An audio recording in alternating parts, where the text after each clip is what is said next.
Welcome viewers. இதுதான் ஃபஸ்ட்டாக ஒரு பெரிய வீடியோ நம்ம தமிழில் பண்ணுறது. இந்த வீடியோவோட அப்ஜெக்டிவ் என்னென்னா, நம்ம 2024 இப்போ தான் ஸ்டார்ட் பண்ணியிருக்கோம்.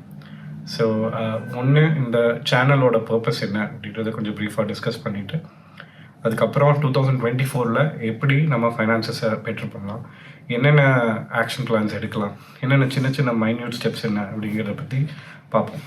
ஃபஸ்ட்டு இந்த ஷோவோட ஃபார்மேட் என்ன, நான் இந்த ஷோவை ஃபஸ்ட்டாக கன்சீவ் பண்ணணும்னு நினச்சது, அஃப்கோர்ஸ் மக்களுக்கு பர்சனல் ஃபைனான்ஸ் பற்றி ஒரு அவேர்னஸ் கொண்டு வரணும். நிறைய பேர் தத்தளிச்சுட்டு இருக்காங்க, ஃபைனான்சஸ் சரியாக இல்லாமல். அவங்க அதிகம் ஏர்ன் பண்ணுறவங்களா இருக்கலாம், பட் ஃபைனான்சஸை சரியாக கண்ட்ரோல் பண்ணாதனால அவங்க இன்னுமே டெட்டில், இன்னுமே ஒரு ஃபைனான்ஷியல் இண்டிபெண்டன்ஸை நோக்கி ஒரு போகாமல் இருக்கிறாங்க. ஸோ அவங்கள ஹெல்ப் பண்ணுன்றதுக்காக தான் இருந்தது. ஸோ என்ன ஃபார்மேட் இதில் பெஸ்ட்டாக இருக்கும் அப்படின்னு நினச்சும் போது, எக்ஸிஸ்டிங் மக்கள், அதாவது மணியை நல்லா மேனேஜ் பண்ணி ஒரு பர்டிகுலர் சேஃப் பொசிஷனில் இருக்கிறவங்கலேருந்து இந்த சைடு, அந்த சைடு கம்ப்ளீட்டாக மணி மேனேஜ்மெண்ட்னா என்னென்னே தெரியாமல் அவங்களோட ஃபைனான்சஸ் கம்ப்ளீட்டாக மிஸ் ஆகிருக்கிற மக்கள்கிட்டே பேசி அவங்களோட ஆசெட் அலோகேஷன் என்ன, எதில் எவ்வளோ பணம் வச்சுருக்காங்க, எவ்வளோ டெட் வச்சுருக்காங்க, இந்த சைடில் இருக்கிற மக்கள் அவங்களோட credit card statements, bank accounts, இந்த மாதிரி விஷயங்களெல்லாம் அவங்க கூட உட்காந்து அதை எக்ஸ்ப்ளோர் பண்ணி அவங்களுக்கு ஒரு விசிபிலிட்டி கொடுத்து, அவங்ககிட்ட ஒரு வேலை நல்லா பண்ணியிருந்தாங்கன்னா அந்த லேர்னிங்ஸ் எடுத்துகிட்டு, அதில் நான் மட்டும் கற்றுக்கக்கூடாது, இதை ஒரு மாஸ் ஃபோரமில் டெலிகாஸ்ட் பண்ணணும், ஒரு மாஸ் ஃபோரமுக்கு பெனிஃபிஷியலாக இருக்கணும் அப்படிங்கிற ஒரு இனிஷியேட்டிவில் தான் நான் இதை ஆரம்பித்தேன். ஸோ மோஸ்ட்டாக கம்ப்ளீட்டாக இது ஒரு கான்வர்சேஷன் ஃபார்மேட்டாக கொண்டு போகலான்னும் போது அப்போ தான் ஒரு ஐடியா வந்தது, why don't we start with டைரெக்டாக மக்கள்கிட்ட பேசலான்னு. நான் ஒரு இன்ட்ரோவர்ட்டட் பர்சன், எனக்கு கேமராவை பார்த்து பேசுகிறது பெருசாக வராது. ஸோ அதனால் இந்த வீடியோவில் நிறைய மிஸ்டேக்ஸ் இருந்ததுன்னா please over the course of time இந்த மாதிரி நேராக கேமராவை பார்த்து பேசுகிற வீடியோவில் நான் என்ன இம்ப்ரூவைஸ் பண்ணிக்கிறேன். கான்வர்சேஷன் ஃபார்மேட் கொஞ்சம் பெட்டராக இருக்கும். So with that will go into specifics of 2024 என்னென்ன ஃபைனான்ஷியல் டெசிஷன் எடுக்கலாம். சின்ன சின்ன ஃபைனான்ஷியல் டெசிஷன் எப்போவுமே ஒரு ப்ரோக்ரஸை நோக்கி நீங்கள் போகும்போது முதல் இப்போ ஒரு 100%, இப்போ இங்கேருந்து ஒரு 10 வருஷத்துக்கு ஒரு கோல் எடுக்கிறீங்கன்னா முதல் 5 வருஷம் நீங்கள் பண்ணுற சின்ன சின்ன ஸ்டெப்ஸ், நீங்கள் எடுக்கிற சின்ன சின்ன ஸ்டெப்ஸுக்கு ரிசல்ட் கிடைக்கவே கிடைக்காது.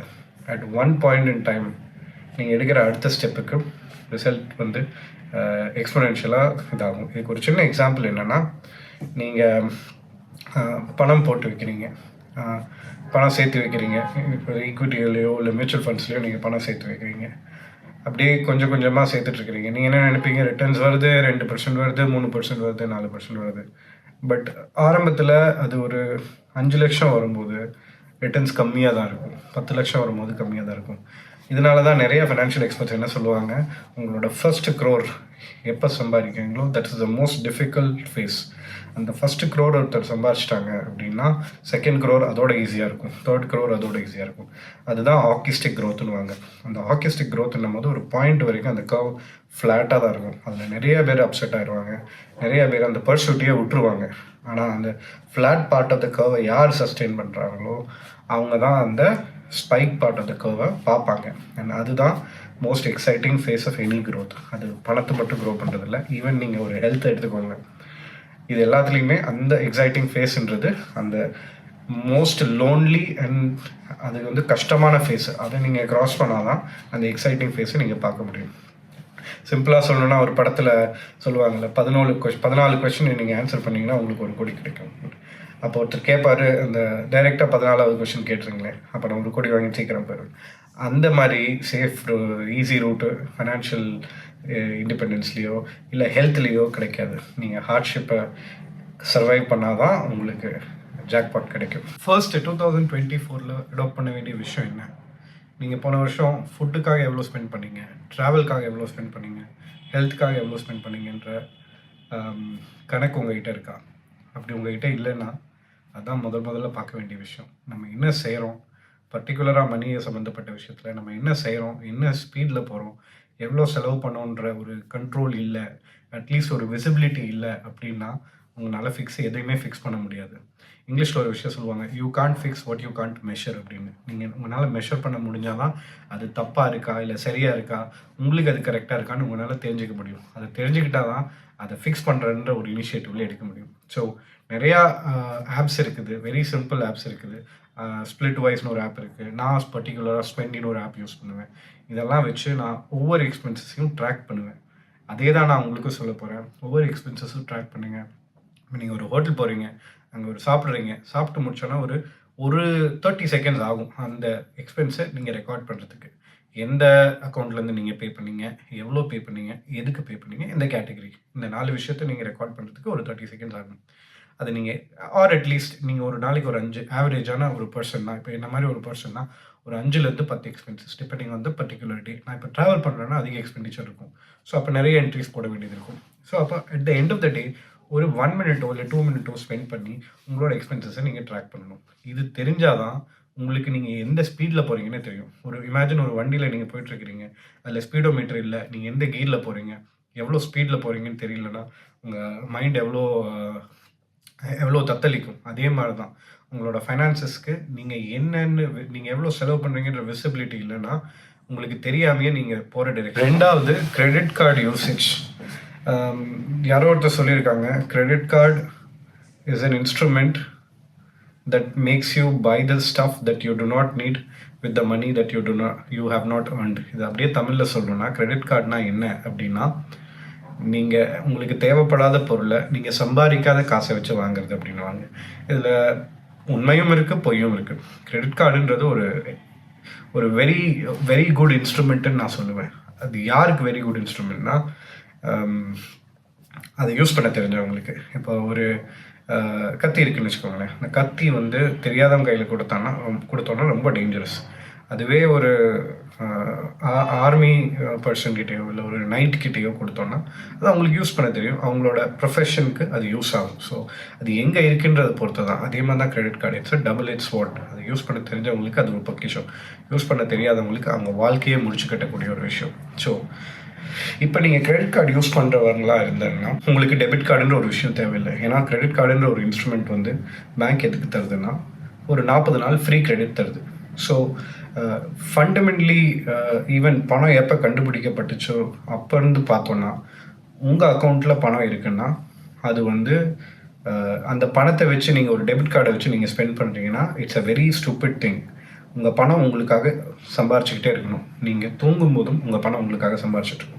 ஸோ ஒருவேளை உங்களுக்கு ஒரு சம்பளம் வருது, 20,000 மாத சம்பளம், அது அக்கௌண்ட்டில் வருது, அந்த பணத்தை அப்படியே நீங்கள் ஒரு ஃபிக்ஸ்ட் டெபாசிட்டில் போடுறீங்க. இது யாருக்கு உதவும்னா கிரெடிட் கார்டு ஆல்ரெடி வச்சிருக்கிறவங்களுக்கு. அந்த பணத்தை ஃபிக்ஸ்ட் டெபாசிட்டில் போட்டிங்கன்னா அந்த பணம் ஏதோ ஒரு இன்ட்ரெஸ்ட் ஆகிட்டு 5%, 6%. ஸோ அந்த பணம் வந்து உங்களுக்காக சம்பாரிச்சிட்ருக்கோம். அப்போது நீங்கள் கிரெடிட் கார்டை யூஸ் பண்ணி உங்கள் எக்ஸ்பெண்டிச்சர்லாம் முடிச்சுக்கிறீங்க. பட் ஒரு பாயிண்டில் அந்த கிரெடிட் கார்டில் நீங்கள் எவ்வளோ எக்ஸ்பெண்டிச்சர் பண்ணீங்களோ அது வேற ஒரு அந்த ஃபிக்ஸ்ட் டெபாசிட்டில் போட்ட காசும் இல்லை அடுத்த மாதம் சம்பளத்தை வச்சும் நீங்கள் கட்ட போகிறீங்க. அவன் 40 நாள் ஃப்ரீ கிரெடிட் கொடுக்கறது நீங்கள் லெவரேஜ் பண்ணிக்கிறீங்க. ஸோ அந்த 40 நாள் அவன் ஃப்ரீ கிரெடிட் கொடுக்கும்போது உங்கள் பணம் என்ன பண்ணும், அது ஃபிக்ஸ்ட் டெபாசிட்டில் உட்காந்து இன்ட்ரெஸ்ட் சம்பாரிச்சிட்ருக்கும். So for a person who uses credit card very well, அதாவது கிரெடிட் கார்டை சரியாக யூஸ் பண்ண தெரிஞ்சவங்களுக்கு டெபிட் கார்டுன்ற ஒரு இன்ஸ்ட்ருமெண்ட் தேவையே கிடையாது. அவங்க பணம் டே 1லேருந்து, அதாவது என்றைக்கு அவங்க அக்கௌண்ட்டை அது வந்து சேர்ந்ததோ அன்னையிலேருந்து அது இன்ட்ரெஸ்ட் ஆன் பண்ணிக்கிட்டே இருக்கணும். It's as simple as that. So credit கார்டை நீங்கள் யூஸ் பண்ணுறவங்களா இருந்தீங்கன்னா ஆல்வேஸ் என்ஷோர் தட் நீங்கள் உங்களோட சேலரியோ ஏதோ ஒன்று ஒரு இன்ட்ரெஸ்ட் ஏர்ன் பண்ணுற ஒரு அக்கௌண்ட்டில் போட்டுருங்க. கிரெடிட் கார்டை வச்சு எக்ஸ்பெண்ட் பண்ணுங்கள். But most importantly coming to the other aspects, credit கார்டில் என்ன மாதிரி செலவு பண்ணணும், எந்தெந்த செலவுகள் நியாயமான செலவு, எந்தெந்த செலவுகள் அநியாயமான செலவுகள் அப்படின்னு நிறையா ஆப்ஸ் இப்போ வந்துருச்சு. நிறையா ப்ராடக்ட்ஸ் மார்க்கெட்டில் வந்துருச்சு.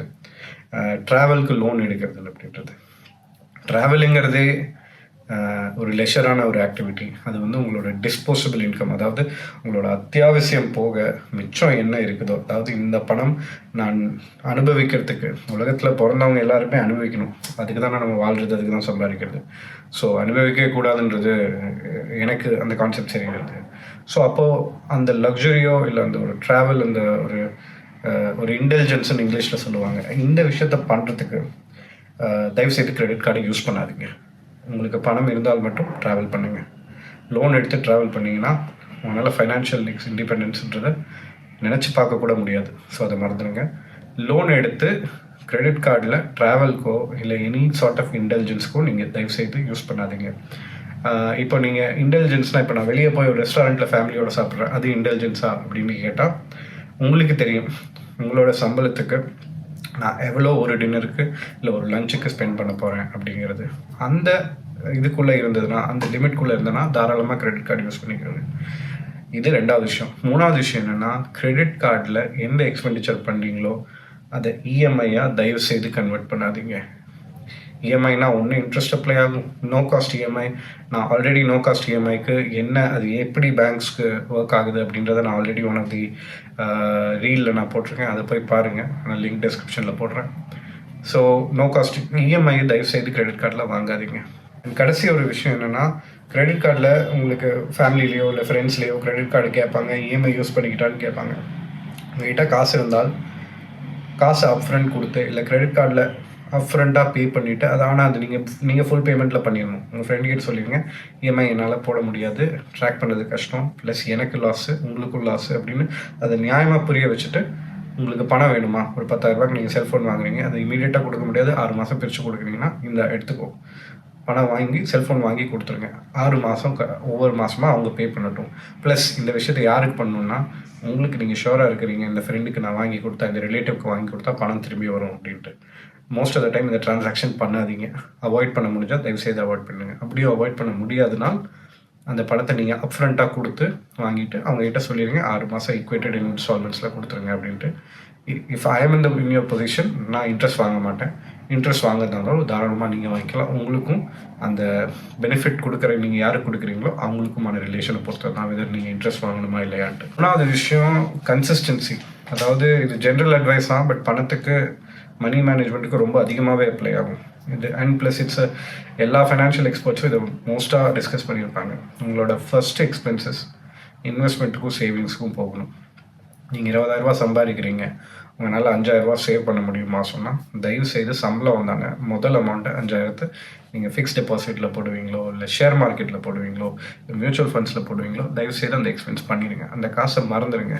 உங்களோட சம்பளம் 20,000 5,000 சேமிக்க முடியும்னா சம்பளம் 15,000 அசியூம் பண்ணிக்கோங்க. அப்படி மென்டலாக ஃபார்ம் ஆகிக்கோங்க.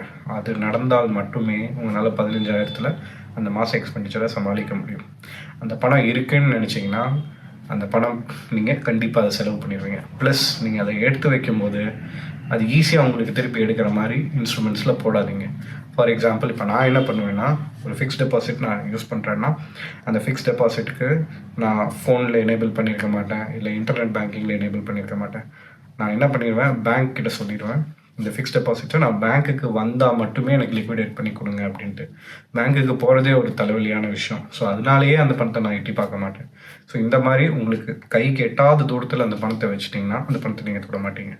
ப்ளஸ் முக்கியமான விஷயம், அந்த பணம் உங்களுக்கு முதல் எக்ஸ்பென்ஸாக இருக்கணும். மற்ற எல்லா செலவுகளும் இன்வெஸ்ட்மெண்ட் சேவிங்ஸ்க்கு பணம் எடுத்து வச்சதுக்கப்புறம் தான் நீங்கள் பண்ணணும். 4வது விஷயம், இப்போ நீங்கள் என்ன மாதிரி ஒரு ட்ராவல் ஃபெனட்டிக்காக இருந்தீங்கன்னா, நிறையா உலகம் சுற்றி பார்க்கணும், நிறையா ஊருங்களுக்கு போகணும், இந்த கல்ச்சரை புரிஞ்சுக்கணும், அவங்க மக்கள் கூட கலந்து அவங்களோட சாப்பாடை ஷேர் பண்ணணும், அவங்களோட கல்ச்சரல் ஸ்டோரிஸை ஷேர் பண்ணணும்னு நினச்சிங்கன்னா அதுக்கு தான் லைஃபே வாழ்கிறதுக்கு. ஸோ ட்ராவல் பண்ணாதீங்கன்னு நான் சொல்ல மாட்டேன், பட் ட்ராவல் பண்ணுறதுக்கு நீங்கள் காசு சேர்த்து ஆகணும். நான் முன்னாடியே சொன்ன மாதிரி கிரெடிட் கார்டை யூஸ் பண்ணி ட்ராவல் பண்ணாதீங்க. ஃபார் எக்ஸாம்பிள், உங்களுக்கு ஒரு ஃபாரின் ட்ரிப் போகணும், 60,000 தேவைப்படுதுன்னா மாதம் எவ்வளோ, ஒரு 5,000 இல்லை 2,000 3,000 உங்களோட தகுதிக்கு ஏற்ற மாதிரி சேவ் பண்ண ஆரம்பிச்சிருங்க. At one point in time அதில் 80% உங்களுக்கு வந்தானே நீங்கள் ட்ராவல் பிளானிங் ஆரம்பிச்சிருங்க. இப்போ 60,000 உங்களுக்கு தேவைப்படுதுன்னா அதில் ஒரு 50,000 வந்ததுக்கப்புறம் நீங்கள் ட்ராவல் பிளானிங் ஆரம்பிச்சிருங்க. அதாவது ஃப்ளைட் டிக்கெட்ஸோ இல்லை ஹோட்டல் புக்கிங்ஸோ இதெல்லாம் பண்ண ஆரம்பிச்சிருங்க. இப்போ நாங்கள் சில பேர் கேட்பாங்க, ஹோட்டல் புக்கிங்ஸ் முன்னாடியே பண்ணிட்டா எனக்கு பெனிஃபிட்டில் காசு அதிகமாக கிடைக்கும் கம்மியாக கிடைக்கும். நீங்கள் முன்னாடி பண்ணிங்கன்னா காசு எங்கே போவீங்க? கிரெடிட் கார்டில் புக் பண்ணுவீங்களா? அப்போது கிரெடிட் கார்டு இன்ட்ரெஸ்ட் கொடுக்கணுமா? இஎம்ஐயில் போட்டால் இன்ட்ரெஸ்ட் கொடுக்கணுமா? நோ காஸ்ட் இஎம்ஐன்ற ஒரு கான்செப்டே கிடையாது. எப்படியோ இன்ட்ரெஸ்ட் சம்பாரிச்சுட்டு தான் இருக்கான். ஸோ அந்த இன்ட்ரெஸ்ட்டை கம்பேர் பண்ணும்போது நீங்கள் ஒரு கொஞ்ச நாள் வெயிட் பண்ணி டிக்கெட் புக் பண்ணுறது ரெண்டும் பெருசாக வித்தியாசம் வர போகிறதில்ல. இன்றைக்கி நீங்கள் ட்ரிப்புக்கான டோட்டல் எக்ஸ்பென்ஸில் 80% வருதோ அப்போ ட்ரிப்பை பிளான் பண்ண ஆரம்பிச்சிருக்கு. அதே மாதிரி ட்ரிப்பில் 2 விதமான எக்ஸ்பென்சஸ் இருக்குது. இப்போ ஃப்ளைட் டிக்கெட்டு இல்லை அக்காமடேஷனு, இந்த விஷயங்கள்லாம் பெரிய எக்ஸ்பென்சஸ். இந்த விஷயங்களுக்கு நீங்கள் பணத்தை ஆல்ரெடி சம்பாரிச்சு வச்சுருக்கணும். ட்ரிப்பில் போய் நீங்கள் சாப்பிட்ற சில விஷயங்கள், சின்ன சின்ன எக்ஸ்பென்சஸ் எல்லாம் உங்கள் கிரெடிட் கார்டில் போட்டுக்கலாம். ஆனால் கிரெடிட் கார்டில் போட்டாலும் அடுத்த 45 நாள் கழித்து அந்த காசை கட்டக்கூடிய வருமானம் உங்கள்கிட்ட இருக்கான்னு நீங்கள் பார்த்துக்கணும். அதை சில பேர் என்ன பண்ணுவாங்க, ஓகே நான் செலவு பண்ணிட்டேன், இப்போ ஃபாரின் ட்ரிப் போகிறேன், 2 லட்சம் செலவு பண்ணி யூரோப் ட்ரிப் போகிறேன்னு வச்சுக்கோங்க, 2 லட்சம் செலவு பண்ணி நான் டிக்கெட்ஸ் புக் பண்ணிட்டேன், அக்காமடேஷன் எல்லாத்தையும் புக் பண்ணி விசாலாம் வாங்கிட்டேன். அங்கே சாப்பிட்றதுக்கு ஒரு 50,000 இல்லை 40,000 ஆகுது. அதை வாங்குவாங்க. அடுத்த மாதம் கிரெடிட் கார்டு ஸ்டேட்மெண்ட் வரும்போது அவங்க என்ன நினைப்பாங்க, இந்த 40,000 சரி இமீடியட்டாக பே பண்ண வேண்டாம், ஒரு 3 மாதம் இஎம்ஐயாக போட்டு பே பண்ணலாம். அங்கே தான் பிரச்சனை ஆரம்பிக்குது. ஸோ அதனால் ட்ரிப்புக்கு என்றைக்கு 80% ஆஃப் எக்ஸ்பென்சஸ் உங்ககிட்ட இருக்குதோ அன்றைக்கி ட்ரிப்பை பிளான் பண்ண ஆரம்பிங்க. அது சேர்ற வரைக்கும் தயவுசெய்து ட்ரிப்பை யோசிச்சு பார்க்காதீங்க. ப்ளஸ் முக்கியமான விஷயம், இன்வெஸ்ட்மெண்ட்ஸ் எந்த மாதிரி இன்ஸ்ட்ருமெண்ட்ஸில் இன்வெஸ்ட் பண்ணலான்னு நான் இந்த சேனல் ஆரம்பிக்கும் போதே ஃபஸ்ட்டு டிசைட் பண்ண விஷயம் என்னென்னா, நான் இந்த ஸ்டாக்கை வாங்குங்க, இந்த மியூச்சுவல் ஃபண்டை வாங்குங்கன்னு நான் சொல்ல மாட்டேன். ஏன்னா அதோட சப்ஜெக்ட் மேட்டர் எக்ஸ்பர்ட் நான் கிடையாது. எனக்கு தெரியாத விஷயத்த, புரியாத விஷயத்த நான் என்றைக்குமே சொல்ல மாட்டேன். ஸோ ஸ்டாக் மார்க்கெட்டில் இந்த ஸ்டாக்கை வாங்குங்கன்னு நான் சொல்ல மாட்டேன். எனக்கு அதில் இன்ட்ரெஸ்ட் கிடையாது. என்னையோட அதில் இன்ட்ரெஸ்டாக இருக்கிற நல்லா பண்ணுற ஆளுங்கக்கிட்ட என் பணத்தை கொடுத்துருவேன், அவங்க மேனேஜ் பண்ணிக்குவாங்க. பிகாஸ் அவங்கள தாண்டி என்னால் ஒரு நல்ல ஜாப் பண்ண முடியாது அதில். ஸோ அதனால் திருக்குறள் ஒன்று இருக்குது, அதாவது இந்த விஷயத்த இவங்க நல்லா செய்வாங்கன்னா அவங்ககிட்ட அந்த விஷயத்தை கொடுத்துருங்க அப்படின்னு. அதே மாதிரி தான் யார் எக்ஸ்பர்ட்டோ அவங்ககிட்ட அந்த வேலையை கொடுத்துருங்க அப்படின்னு. ஸோ உங்களுக்கு ஒரு வேலை, சில பேர் என்ன பண்ணுவாங்க, எனக்கு கம்பெனிஸ் பற்றி அண்டர்ஸ்டாண்ட் பண்ணிக்கிறது பிடிக்கும், ஃபண்டமெண்டலாக அந்த கம்பெனியை எவாலுவேட் பண்ணுறது பிடிக்கும் அப்படின்னு நீங்கள் நினச்சிங்கன்னா தயவுசெய்து நிறைய விஷயங்கள படிங்க. இந்த மாதிரி நெட்வொர்க்கிங் ஈவெண்ட்ஸ் இருக்கும், ஸ்டாக் மார்க்கெட் நெட்வொர்க்கிங் ஈவெண்ட்ஸ் இருக்கும், அதெல்லாம் படிங்க. ப்ளஸ் நீங்கள் யார்கிட்ட போய் சேர்றீங்கன்றது ரொம்ப முக்கியம். நிறையா ஃபைனான்ஸ் குரூஸ் இருக்காங்க. இன்ஃபேக்ட் ட்விட்டரில் கூட ஒருத்தர் வந்தார். அவங்க கோர்ஸ் நடத்தி, அதாவது ஸ்டாக் மார்க்கெட் நான் சொல்லித்தரேன் கோர்ஸ் நடத்தி ஒரு 12 கோடியோ 13 கோடியோ சம்பாதிச்சாங்க. கடைசியில் அவங்களோட ப்ராஃபிட் அண்ட் லாஸ் ஸ்டேட்மெண்ட் எடுத்து பார்த்தா -1.5 crores லாஸ். அதாவது ஸ்டாக் மார்க்கெட்டில் தானே ட்ரேட் பண்ணி -1.45 crores லாஸ் பண்ண ஒரு ஆள் அதையே கோர்ஸாக சொல்லி தந்து, அதையே நான் உங்களுக்கு ஸ்டாக் மார்க்கெட் டிப்ஸ் தரேன்னு 12 கோடி சம்பாதிச்சிருக்காங்க. இது எவ்வளோ பெரிய ஸ்கேம்னு நீங்கள் நம்பர்ஸை பார்த்தாலே புரிஞ்சுக்குவீங்க. ஸோ அதனால் நீங்கள் போய் சேர்கிற இடம் கரெக்டாக இருக்கணும், யார்கிட்ட அட்வைஸ் வாங்குறீங்கன்றது கரெக்டாக இருக்கணும். ஸோ ஜென்ரலாக நீங்கள் ஸ்டாக் மார்க்கெட்டை பற்றி படிச்சுக்கணும் அப்படின்ற க்யூரியஸாக இருக்கிற ஆள் நினச்சிங்கன்னா தயவுசெய்து அதை பற்றி கம்ப்ளீட்டாக ரிசர்ச் பண்ணுங்கள், கரெக்டான ஆள்கிட்ட போங்க. ப்ளஸ் உங்கள் friends circle is the most important circle. Friends சர்க்கிளில் நீங்கள் பர்டிகுலர் நம்பர், நிறைய பேர் நான் எவ்வளோ சம்பாதிக்கிறேன், எவ்வளோ சேவ் பண்ணுறேன்னு மோஸ்ட் ஆஃப் த மக்கள் சொல்லறதுக்கு விரும்ப மாட்டாங்க. பட் ஆனால் அது பர்சன்டேஜ் என்ன, எந்த இன்ஸ்ட்ருமெண்ட் நான் போட்டிருக்கேன், அதுக்கான லாஜிக் என்ன, இப்போ நான் கோல்டில் சேவ் பண்ணியிருக்கேன்னா அதுக்கு லாஜிக் என்னன்னு ஒரு ஃப்ரெண்டு சொல்லுவார். இன்னொன்று இந்த மியூச்சுவல் ஃபண்டில் போட்டிருக்கேன், அதோட லாஜிக் என்ன அப்படின்ட்டு. இந்த இன்ஃபர்மேஷன்லாம் எடுத்து அதை நீங்கள் அப்சர்வ் பண்ணி உங்களுக்கு எது ஒர்க் அவுட் ஆகாது. ப்ளஸ் எக்ஸ்பர்ட் டிப்ஸு நிறைய சேனல்ஸ் இருக்குது, லெஜிட்டிமேட் சேனல்ஸும் இருக்குது. ப்ளஸ் ஸ்டாக் மார்க்கெட்டை நியாயமாக கற்றுக் கொடுக்குறவங்களும் இருக்காங்க. ஸோ அந்த மாதிரி ஹோம்ஒர்க் பண்ணுங்கள். ஸோ இதில் முக்கியமான விஷயம் என்னென்னா உங்களோட க்யூரியாசிட்டி, அதாவது நான் எவ்வளோ படிக்கணுன்ற ஒரு க்யூரியாசிட்டி இருக்கணும். தயவுசெய்து ப்ரிமெச்சூராக இந்த விஷயத்தையும் பண்ணிடாதீங்க. நீங்கள் கஷ்டப்பட்டு சம்பாதிக்கிற காசு இது எதுவும் வராது அப்படின்னா தயவுசெய்து ஃபிக்ஸ்ட் டெபாசிட்டில் போட்டுருங்க. ஒரு ஃபிக்ஸ்ட் டெபாசிட்டில் இன்றைக்கி மார்க்கெட்டில் 6-7% கிடைக்கும். அதுவே ஒரு ஸ்டாக் மார்க்கெட்டில் ஒரு 10% 11% எதிர்பார்த்து அந்த 3% வித்தியாசத்துக்காக உங்கள் கம்ப்ளீட் கார்பஸையும் இழந்துடாதீங்க. இந்த 3%க்காக இவ்வளோ பெரிய ஸ்வெட் வர்த்து கிடையாது என்ன கேட்டிங்கன்னா. அதுக்கு நீங்கள் 7% வாங்கிட்டு அழகாக நீங்கள் ஃபேமிலி கூட டைம் ஸ்பெண்ட் பண்ணலாம், இல்லை ட்ராவல் பண்ணலாம், என்ன வேணாலும் பண்ணலாம். ஸோ உங்களுக்கு இது அதாவது உங்களை நீங்கள் புரிஞ்சாதான் இந்த கொஷனை நீங்கள் ஆன்சர் பண்ண முடியும். எனக்கு இது பிடிக்குமா, இதை கற்றுக்கிறது மூலமாக நான் ஹாப்பியாக இருப்பேனா அப்படிங்கிறது. ஸோ அந்த விஷயத்த நீங்கள் அசஸ் பண்ணிக்கோங்க. அதை பொறுத்து நீங்கள் ஸ்டாக் மார்க்கெட்டோ இல்லை இன்வெஸ்ட்மெண்ட்ஸோ இல்லை மியூச்சுவல் ஃபண்ட்ஸ்லையோ டீப் டைவ் பண்ணுறதுக்கு நீங்கள் தகுதியான ஆளான்னு ஒரு செல்ஃப் அசஸ்மெண்ட் பண்ணிக்கோங்க. அந்த ஆன்சர் உங்களுக்கு சொல்லிடும் வெதர் நீங்களே இதை ஹேண்டில் பண்ணுமா இல்லை ஒரு எக்ஸ்பர்ட் கிட்ட கொடுக்கணுமா அப்படின்ட்டு. ஃபைனலாக நீங்கள் ஒரு வேலை செஞ்சிட்ருக்கீங்க அப்படின்னா முக்கியமான விஷயம், உலகத்தில் 80% மக்களுக்கு வேலையை லவ் பண்ணுறது முடியாது. ஏன்னா வேலையில் நல்லதும் இருக்கும் கெட்டதும் இருக்கும். சில நேரத்தில் நல்ல எக்ஸைட்டிங்கான ஒர்க் வரும், சில நேரத்தில் போரிங்கான ஒர்க் வரும். இதுதான் யதார்த்தம். ஸோ அப்போது whether you love the job அப்படின்னா கிடையாது, but you can like the job. உங்கள் வேலையை நீங்கள் லவ் பண்ணணும்னு அவசியம் கிடையாது, அது பிடிச்சிருந்தாலும் பரவாயில்ல. நிறைய பேத்துக்கு அன்ஃபார்ச்சுனேட்லி அவங்க என்ன தேவைன்னு அவங்களுக்கு தெரியாது. ஸோ அதனால் பணத்துக்காகவோ இல்லை வேறு ஏதாச்சும் ஒரு ரீசனுக்காகவோ இல்லை என்னால் இப்போ நான் வேலையை விட்டேன்னா என்னால் வேறு வேலை கிடைக்குமா அப்படின்ற இன்செக்யூரிட்டி இருக்கலாம். ஸோ இந்த காரணத்துக்காக பிடிக்காத வேலையை நிறைய பேர் செஞ்சிட்ருப்பாங்க. ஸோ இப்போ நீங்கள் பிடிக்காத வேலையை செஞ்சுட்டு இருந்தீங்கன்னா தயவுசெய்து பிடிச்ச வேலை அது எதுவாக இருந்தாலும் சரி அதை நோக்கி ட்ராவல் பண்ணுறதுக்கு வேலையை செய்ய ஆரம்பிச்சிடுங்க. அதாவது இமீடியட்டாக ஜாபை குவிட் பண்ணிட்டு நல்ல வேலை பிடிச்ச வேலையை தேட சொல்லல. உங்களுக்கு பிடிச்ச வேலைக்கு ஒரு ஸ்கில் தேவை. அந்த ஸ்கில்லை கற்றுக்கிறதுக்கு நீங்கள் என்னென்ன தேவையோ அதை நோக்கி நீங்கள் ட்ராவல் பண்ணலாம். இன்றைக்கி ஆன்லைனில் யூடியூப் வந்து யூனிவர்சிட்டிஸே ரீப்ளேஸ் பண்ணுற அளவுக்கு போயிடுச்சு. நீங்கள் யூனிவர்சிட்டியில் போய் டிகிரி வாங்கி என்ன கற்றுப்பீங்களோ அது ஒரு செலக்ட் செட் ஆஃப் வீடியோஸ் வச்சு நீங்கள் கற்றுக்கலாம். Everything comes down to உங்களோட க்யூரியாசிட்டி அப்படின்றது தான். ஸோ அதனால் நீங்கள் இந்த வேலையை விட்டுட்டு வேறு வேலை கிடைக்கும், எனக்கு பிடிச்ச வேலை கிடைக்கும், ஏதோ ஒன்று என்ன தடுக்குது அப்படின்னா நான் சொல்கிற இந்த விஷயத்த ஒரு ட்ரிகராக எடுத்துகிட்டு அந்த வேலையை தேடிப்போங்க. ஒரு வேலை எனக்கு ஒரு ஸ்கில் தேவை, அந்த ஸ்கில் கிடச்சதுனால் நான் எனக்கு பிடிச்ச வேலையை செஞ்சுருப்பேன் அப்படின்னா தயவுசெய்து அந்த ஸ்கில்லை நோக்கி போங்க. அந்த ஸ்கில்லை கற்றுக்கிறதுக்கு என்னென்ன எஃபர்ட் தேவையோ அதை எடுங்க. பட் இல்லை எனக்கு இந்த வேலையை இன்செக்யூரிட்டி இருக்குது, இது தாண்டினா எனக்கு வேறு வேலை கிடைக்குமா அப்படின்னு தெரியல அப்படின்னா உங்களோட ஃப்ரெண்ட்ஸ் கிட்ட பேசுங்க, உங்கள் ஃபேமிலி கிட்ட பேசுங்க. அந்த கேப் என்னென்னு கண்டுபிடிங்க.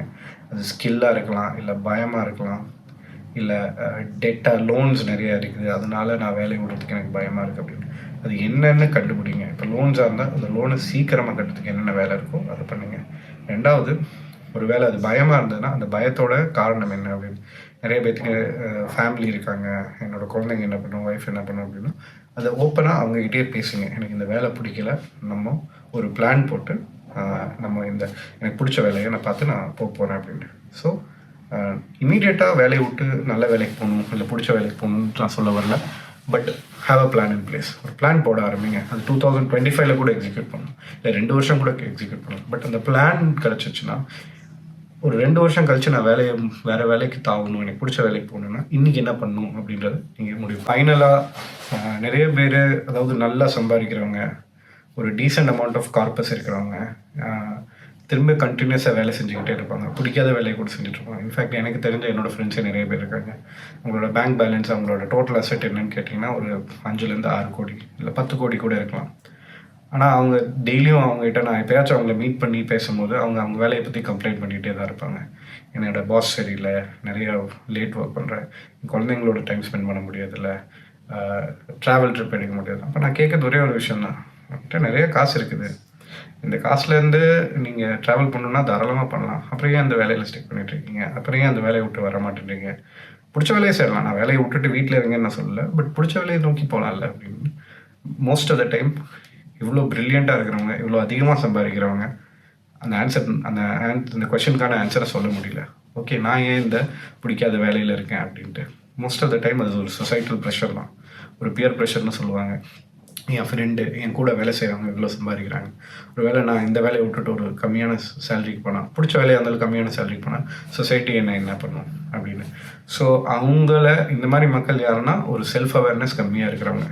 அதாவது இன்டெலிஜென்ஸ்க்கும் செல்ஃப் அவேர்னஸ்க்கும் சம்மந்தமே கிடையாது. இன்டெலிஜென்ட்டாக இருக்கலாம், ஆனால் அவங்க யாருன்னே தெரியாமல், அங்கே தான் பிரச்சனை ஆரம்பிக்குது.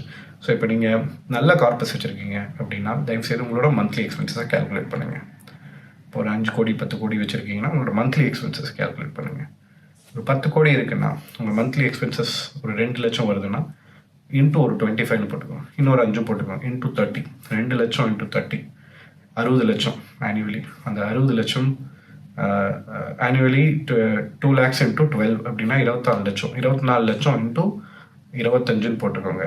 அதாவது 2.4 crores, 4.8 crores, கிட்டத்தட்ட 6 கோடி. உங்களுக்கு 6 கோடி இருந்ததுனால் தாராளமாக பேசிக் ரிட்டர்ன்ஸ், அதாவது ரொம்ப ஹை பர்சன்டேஜ் ஆஃப் ரிட்டர்ன் இல்லாமல் பேசிக் ரிட்டர்ன்ஸ் இருந்தாலே உங்களுக்கு மாதம் 2 லட்சம் கிடச்சிடும். அப்போ உங்கள் ஆஃபீஸ்க்கு நீங்கள் வேலை செய்கிறது, உங்களுக்கு பிடிக்காத வேலை செய்கிறதுல ஒரு அர்த்தமும் கிடையாது. லைஃபுங்கிறது ஒரு தடவை தான் வாழ்வீங்க. அந்த காசை வச்சு நீங்கள் உங்கள் ஃபேமிலி கூட ஸ்பெண்ட் பண்ணலாம். அதுதான் மோஸ்ட் ப்ரெஷியஸ் டைம். ஒர்க் இருக்குது, ஒர்க் ரொம்ப முக்கியம், but that is not your life. உங்களுக்கு ஃபேமிலி இருக்குது, உங்களுக்கு பர்சனல் டைம்னு வேணும். ஸோ அப்போது பிடிக்காத வேலையில் நீங்கள் நிறையா காசு வச்சுருந்தீங்க அப்படின்னா தயவுசெய்து உங்கள் ஆனுவல் எக்ஸ்பென்ஸை கம்பேர் பண்ணுங்கள், என்னென்னு கேல்குலேட் பண்ணுங்கள், இன்ட்டு 25 போடுங்க. அவ்வளோ பணம் உங்ககிட்ட இருந்தது, உங்கள்கிட்ட வேலை பிடிக்கலைன்னா தயவுசெய்து வெளியே வந்துடுங்க. முக்கியமான விஷயம் என்னென்னா, இப்போ நீங்கள் கிரெடிட் கார்டு யூஸ் பண்ணுறீங்க, கிரெடிட் கார்டில் நீங்கள் லோன் வச்சுருக்கீங்க, நான் ஒரு இஎம்ஐ போட்டிருக்கேன், இல்லை கிரெடிட் கார்டில் லோன் கொடுக்குறாங்க, அந்த லோனை நான் வாங்கியிருக்கேன் அப்படின்னா நீங்கள் எந்த இன்வெஸ்ட்மெண்ட் பண்ணியிருந்தாங்களோ அந்த இன்வெஸ்ட்மெண்ட்டை எடுத்துருங்க. அந்த பணத்தை லிக்விடேட் பண்ணி இந்த லோன்ஸ் எல்லாம் தயவுசெய்து க்ளோஸ் பண்ணிடுங்க. இந்த லோன்ஸ் பற்றி நான் நிறையா ரீல்ஸ்லேயும் பேசியிருக்கேன். இந்த லோன்ஸை நீங்கள் பை டிஃபால்ட் அது ஒரு 15-20% லோனு. அதுவும் கட்டாமல் விட்டிங்கன்னா ஆனுவலைஸ்டு 60-70% போய் நிற்கும். ஸோ நீங்கள் ஏதாச்சும் இன்வெஸ்ட்மெண்ட் வச்சுருக்கீங்க ப்ளஸ் கிரெடிட் கார்டில் ஃபார் எக்ஸாம்பிள் நீங்கள் ஒரு 4 லட்சம் இன்வெஸ்ட்மெண்ட் வச்சுருக்கீங்க, கிரெடிட் கார்டு லோன் 3 லட்சம் வச்சுருக்கீங்கன்னா இந்த 4 லட்சத்தை லிக்விடேட் பண்ணி அந்த 3 லட்சத்தை கட்டிடுங்க. 1 லட்சம் தான் நீங்கள் இன்வெஸ்ட்மெண்ட்டில் போடணும். கிரெடிட் கார்டு டெட்டை இந்த வருஷம் தயவு செய்து என்னென்ன இருக்கோ க்ளோஸ் பண்ணுவீங்க. கிரெடிட் கார்டு டெட் எப்போவுமே நீங்கள் ஸ்டேட்மெண்ட்டில் எப்போ வருதோ பில் பே பண்ணனா அது 0லேருந்து ஆரம்பிக்கணும், மைனஸ்லேருந்து ஆரம்பிக்கவே கூடாது. ஸோ போன மாதம் 10,000 நீங்கள் ஸ்பெண்ட் பண்ணியிருந்தீங்கன்னா பில் ஜென்ரேட் ஆகி அந்த கிரேஸ் பீரியடுக்குள்ளே அந்த 10,000 கட்டி அடுத்த மாதம் 0லேருந்து ஆரம்பிக்கணும். இதுதான் கிரெடிட் கார்டை கரெக்டாக யூஸ் பண்ணுறதுக்கான முக்கியமான hack. So credit card dead வச்சுக்காதீங்க.